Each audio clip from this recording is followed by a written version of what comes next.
শুনেন, এই কথাটা আপনারা একটু প্রকাশ করে বললেন আইন শৃঙ্খলা পরিস্থিতি ঠিক রাখাতে কি কষ্টকর, আপনারা নিজেরই তার এক্সাম্পল।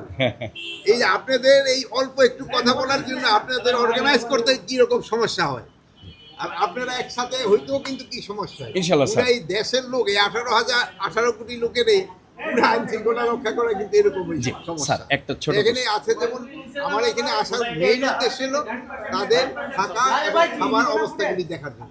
এখানে আপনারা জানেন এখানে থাকার অবস্থাগুলি খুবই খারাপ, এদের থাকার অবস্থাগুলি খুবই খারাপ। এটা কিভাবে আরো উন্নত করা যায়, এটা আমাদের চিফ অ্যাডভাইজার মহোদয় আমাদের এই ইনস্ট্রাকশন দিতে এদের কিভাবে উন্নতি করা যায়, এই জন্য আমরা প্রত্যেকটা ভিজিট করে দেখতেছি। স্যার ফেসিস সরকারের সময় যে মামলাগুলি হয়েছে স্যার, ওই সরকারের যে মামলাগুলি স্যার, ওই হত্যা মামলাগুলি দায়ের হয়েছে স্যার, সেই মামলায় মিথ্যা কিছু আসামি আছে স্যার, সেই আসামিদেরকে পুলিশ হয়রানি করছে স্যার, এরকম অভিযোগ আছে স্যার। এই বিষয়টা আপনি কি বলবেন?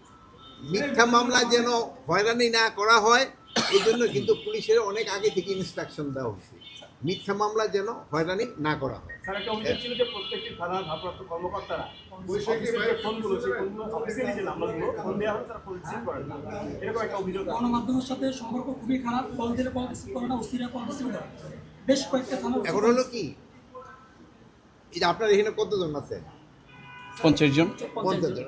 এই সবাই তো 50 ফোন জনের করে যদি crime report লিখিত যারা থাকে তারাই রিসিভ করা অনেক সময় ডিফিকাল্ট হয়। অনেক সময় আপনারা সংবাদ সংগ্রহ করার জন্য তো আসেন, অফিসে তো আসেন, জি। অফিসে এসে নিতে পারেন, আর আমি ওসি ইনস্ট্রাকশন দেবো যেন আপনাকে ঝিঁটা ধরে। স্যার, একটা একদম শেষ প্রশ্ন স্যার, অনেক চেষ্টা করছেন স্যার আর কি আইন শৃঙ্খলা রক্ষার জন্য, ইনস্ট্রাকশন দিয়ে যাচ্ছেন এবং থানা পরিদর্শন করছেন, আসলে খাওয়ার পাশাপাশি সব ধরনের ইনস্ট্রাকশনই দিয়ে যাচ্ছেন। এখন আসলে এই যে তারপরও যে ষড়যন্ত্র এবং যেভাবে চলছে তাতে আসলে সরকার কতটুকু প্রস্তুত, আমাদেরকে একটু যদি মেসেজ দিতেন। যাতে আপনারা আমরা যে অবস্থায় আইন শৃঙ্খলা পরিস্থিতি পেয়েছি ওর থেকে তো উন্নতি হয়েছে না, আস্তে আস্তে তো উন্নতি হচ্ছে। আপনাদের সময় দেন, এটা আরও উন্নতি হবে। আমরা চেষ্টা করে যাচ্ছি, আপনারাও চেষ্টা করে যাচ্ছেন, এই আরও উন্নতি হবে।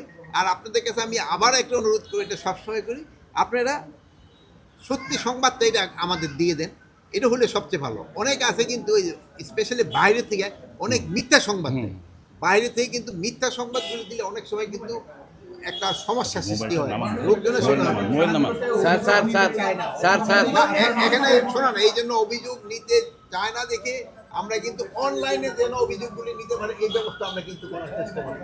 স্যার আমার একটা সর্বোচ্চ একটা প্রশ্ন স্যার, আমি যুগান্তরে কাজ করি স্যার। বিশেষ করে আপনি উত্তরা পশ্চিম থানা পরিদর্শন করেছেন, কিন্তু উত্তরা পশ্চিম থানায় 100-র অধিক অফিসার এখানে আছেন, কিন্তু তারা অনেক কষ্টে কিন্তু এখানে তাদের কর্মজীবন পার করছে। সেক্ষেত্রে উত্তরা পশ্চিম থানার জন্য যে জায়গাটা বরাদ্দ চেয়েছে কয়দিন আগে, এখানে একটা মানববন্ধন হয়েছে, এই বিষয় কি স্যার আপনার কোনো পদক্ষেপ আছে কিনা, যেহেতু আপনি পুলিশের মন্ত্রী? শুনেন, আমরা প্রত্যেকটা থানায় যার যার নিজস্ব জায়গায় নেওয়ার আমরা চেষ্টা করতেছি, যেহেতু এটা টাকার হতে একটা সংস্থান করতে হবে।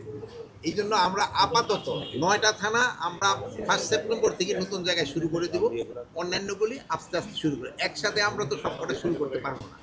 Thank you sir, thank you. Sir প্রশ্ন আছে তো স্যার। প্রশ্ন